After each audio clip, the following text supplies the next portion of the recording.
I've always been a hopeless romantic, and you can see this expressed in the form of love poem videos all over my YouTube. As a hopeless romantic, the idea of there being soulmates has always really intrigued me. But how realistic is it that somewhere out there is the perfect counterpart to your soul? Two souls, since the start of everything, were destined to meet and grow in love together. It's great. I was recently thinking about this, and I think I came up with the most tangible concept of what a soulmate is. And maybe this can help you decide whether or not you are in the right relationship. The purpose of a relationship is to uplift each other out of these subconscious belief systems and help one another become more aware of who you actually are. A soulmate's not somebody that fulfills your ego standard of what love is. A soulmate is somebody that comes along and they show you yourself. They kick their way into your world and they show you yourself.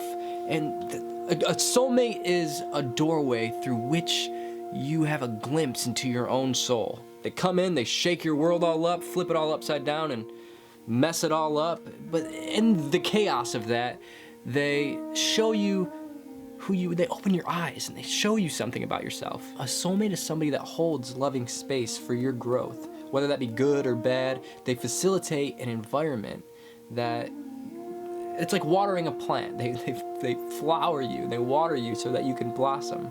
And you equally do the same because you recognize that you are here in life and it's chaotic. You're trying to figure life out, they're trying to figure life out. It's not gonna be perfect. But you recognize that through love, you two together can experience something beautiful. You just gotta get past your expectations and your judgments and your ego standard of how life should work out for you. Love is the recognition of divinity. It's our highest resonance in this body. Love is the one thing, it transcends everything else. It's the one thing that's pushing us and it just keeps us going and going. I saw a quote somewhere that I really liked and it said something like, consciousness is the basis of reality. It's here to grow and to perceive, and beauty is the perception that it desires, and love is its spontaneous reaction to beauty. I really like that because beyond everything, when you really examine who you are, all you are is pure consciousness. You're not your thoughts, you're not your body, you're not any of these things. What you are is the awareness that is experiencing all of these changing things.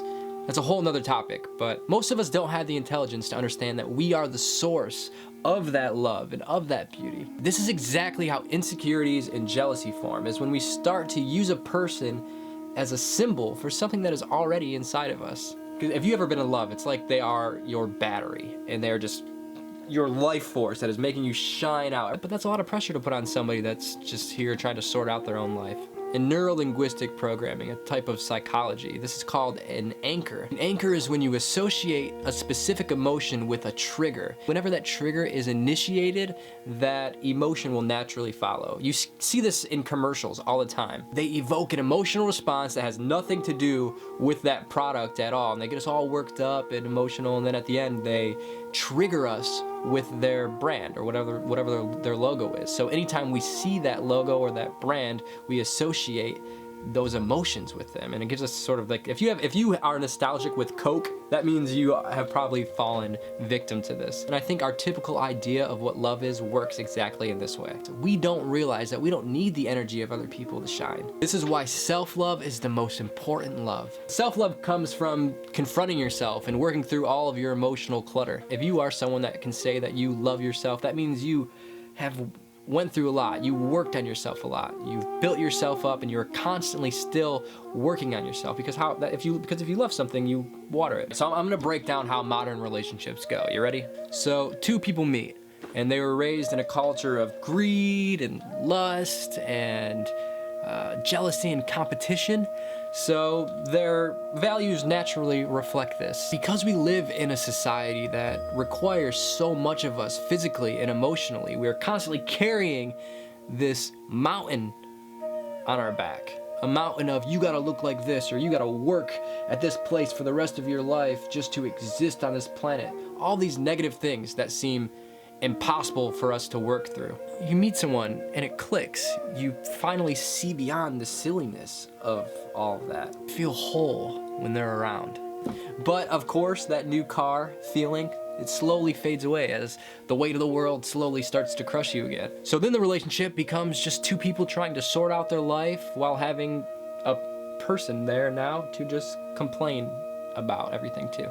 But when two people that have worked through all their emotional problems, or are at least on the path to doing that, when these two people meet, this is when magic happens. Magic happens when your love is not dependent on anything. When two people are whole as individuals and just love each other for no other reason than to just love each other because they love themselves enough and they already love themselves enough to know that they don't need anything else.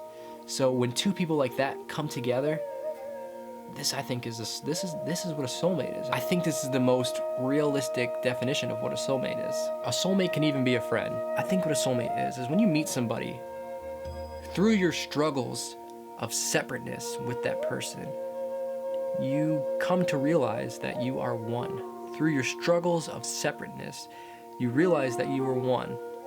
That is what a soulmate is. Someone that shows you who you are, and that is that you are one with everything. So if someone in your life challenges you in a healthy way and also makes you feel vast, they make you feel infinite and make you feel alive, then grab that person and squeeze them. Tell them how happy you are that they exist at the same time that you exist, because think about all the different times that that's incredible that you managed to find someone that makes you feel like that. So don't take that for granted. So I don't know, I rambled a little bit there, but if any of these qualities sound like someone you know, you might have found your soulmate. And if not, then these are some qualities that you should be looking for. I have a Twitter and Instagram and Facebook. My name is Dakota Wint. You can follow me. That's my name on all of those. And I also have something cool that I want to drop. I'm gonna drop my mixtape. Actually, it's not a mixtape, but I'm making a website where I sell handmade mala beads. Mala beads are like meditation beads, and I'm making very beautiful, intricate mala beads. I'm gonna be releasing the website for that soon. So make sure you subscribe and follow me so you don't miss that. So reconnect with love and express that out into the universe. That's all you gotta do, and everything will be okay. Om Shanti Shanti Shanti.